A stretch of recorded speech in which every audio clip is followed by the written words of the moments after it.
ചപ്പാത്തിയുടെയും ദോശയുടെയും ഒക്കെ കൂടെ കഴിക്കാൻ പറ്റിയ വെള്ളക്കടല കൊണ്ടുള്ള അടിപൊളി ഒരു കറിയുമായിട്ടാണ് ഇന്ന് നമ്മൾ വന്നിരിക്കുന്നത്. വീഡിയോ ഇഷ്ടമായാൽ ഒന്ന് ലൈക്ക് ചെയ്യാൻ മറക്കരുത്. സമയം കളയാതെ നേരെ വീഡിയോയിലേക്ക് പോകാം. നമ്മളൊരു 1/4 കിലോ വെള്ളക്കടല എടുത്തിട്ടുണ്ട്. അത് തലേ ദിവസം വെള്ളത്തിലിട്ടതാണ്. നല്ലതുപോലെ കുതിർന്ന് വന്നിട്ടുണ്ട്. ഇനി അതൊന്ന് കറി വെക്കാൻ തുടങ്ങുക. നമുക്കിനി ഈ കടല കുക്കറിനകത്തിട്ടൊന്ന് വേവിച്ചെടുക്കാം. 1/2 സ്പൂൺ ഉപ്പ് നമുക്ക് ചേർത്ത് കൊടുക്കാം. കുക്കറിലായതുകൊണ്ട് 5 വിസിലടിച്ചാൽ മതി, കടല വെന്ത് കിട്ടും. കടലയൊന്ന് നികന്ന് കിടക്കാനുള്ള വെള്ളമേ നമ്മൾ ചേർത്തിട്ടുള്ളൂ.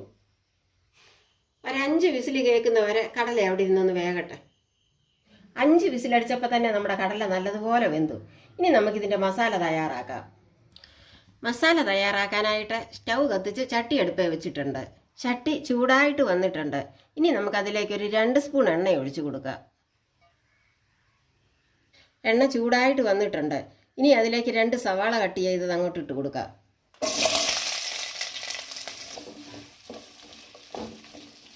ഇനി നമുക്കിതിലേക്ക് ഒരു 1/4 സ്പൂണ് ഉപ്പിട്ട് കൊടുക്കാം.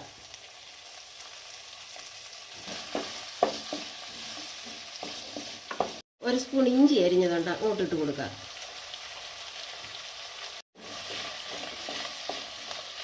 ഇനി ഇതിലേക്ക് ഒരു സ്പൂൺ വെളുത്തുള്ളി ഇട്ട് കൊടുക്കാം. സവാള, ഇഞ്ചിയും വെളുത്തുള്ളിയൊക്കെ നല്ലതുപോലെ ഒന്ന് വഴന്നു വരട്ടെ. സവാളയൊന്ന് വഴന്നു വന്നിട്ടുണ്ട്. ഇനി 2 ചെറിയ തക്കാളി കട്ട് ചെയ്ത് കൊണ്ടുവന്നിട്ടുണ്ട്, അതങ്ങോട്ട് ഇട്ട് കൊടുക്കാം. തക്കാളി നല്ലതുപോലെ വെന്ത് സവാളയുടെ കൂടെ ചേരുന്നത് വരെ നമുക്ക് വഴറ്റി കൊടുക്കണം. തക്കാളി നല്ലതുപോലെ വഴന്നു വന്നിട്ടുണ്ട്. ഇനി നമുക്ക് സ്റ്റൗ ഓഫ് ചെയ്ത് ഒന്ന് തണുക്കാൻ വെച്ചിട്ട് നമുക്ക് മിക്സിയിലിട്ട് അരച്ചെടുക്കണം. തക്കാളിയും സവാളയും ചെറുതായിട്ടൊന്ന് തണുത്ത് വന്നിട്ടുണ്ട്. ഇനി നമുക്ക് മിക്സിയിലിട്ടൊന്ന് അരച്ചെടുക്കാം.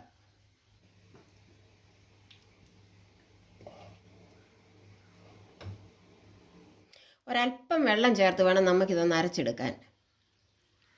നമ്മൾ വഴറ്റിയെടുത്ത തക്കാളിയും സവാളയും ഇഞ്ചിയും വെളുത്തുള്ളിയും ഒക്കെ നല്ലതുപോലെ അരച്ചെടുത്തിട്ടുണ്ട്. ഇനി നമ്മൾ സ്റ്റൗ കത്തിച്ച് ചട്ടി അടുപ്പത്ത് വെച്ചിട്ടുണ്ട്. ഇനി നമുക്കതിലേക്ക് എണ്ണ ഒഴിച്ചു കൊടുക്കാം. എണ്ണ ചൂടായി വന്നിട്ടുണ്ട്. ഇനി ഒരല്പം കടുക് ഇട്ട് കൊടുക്കാം.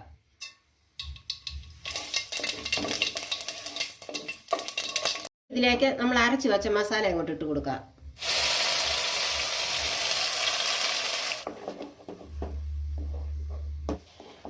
ഇതിൻ്റെ പച്ചമണം മാറുന്നവരെ ഒന്ന് വഴറ്റി കൊടുക്കണം. ഇനി ഇതിലേക്ക് ഒരു 1/4 സ്പൂൺ മഞ്ഞൾപ്പൊടി ഇട്ട് കൊടുക്കാം. ഇനി ഒരു 1.5 സ്പൂൺ മുളക് പൊടി കൂടി ഇട്ട് കൊടുക്കാം. ഇനി ഒരു സ്പൂൺ മല്ലിപ്പൊടി കൂടെ ചേർത്ത് കൊടുക്കാം.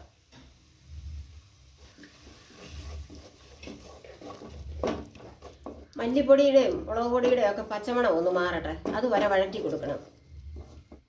ഇനി ഒരു 1/2 സ്പൂൺ കുരുമുളക് പൊടി കൂടെ അങ്ങോട്ട് ഇട്ട് കൊടുക്കുക.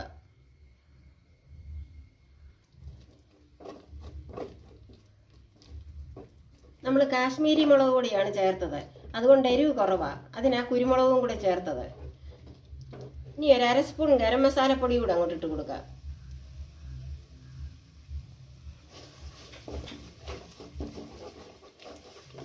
ഇനി നമുക്കതിലേക്ക് ഈ ജാറ് കഴുകിയ വെള്ളം കൂടെ ഒഴിച്ചു കൊടുക്കാം.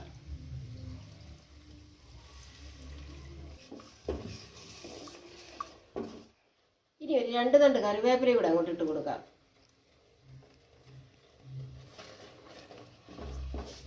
നമ്മൾ വേവിച്ച് വെച്ച കടല വെള്ളത്തോട് കൂടി അങ്ങോട്ട് ഇട്ട് കൊടുക്കാം.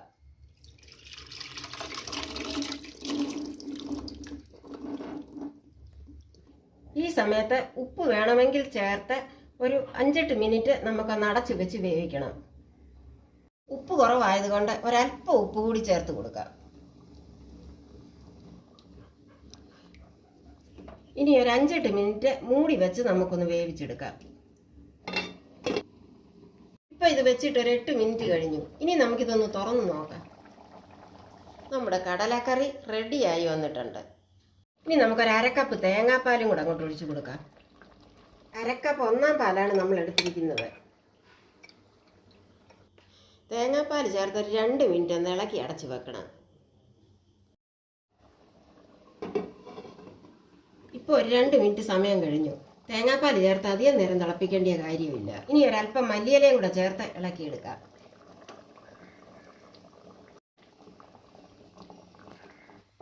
എല്ലാവർക്കും ഇന്നത്തെ നമ്മുടെ വീഡിയോ ഇഷ്ടമായെന്ന് വിചാരിക്കുന്നു. നമ്മുടെ വീഡിയോ ഇഷ്ടമായാൽ ആദ്യമായിട്ട് നമ്മുടെ ചാനൽ കാണുന്ന കൂട്ടുകാരെ ഒന്ന് സബ്സ്ക്രൈബ് ചെയ്യാൻ മറക്കരുത്. ഉടൻ തന്നെ അടുത്ത നല്ലൊരു വീഡിയോയിൽ കാണും വരെ തൽക്കാലത്തേക്ക് ബൈ ബൈ.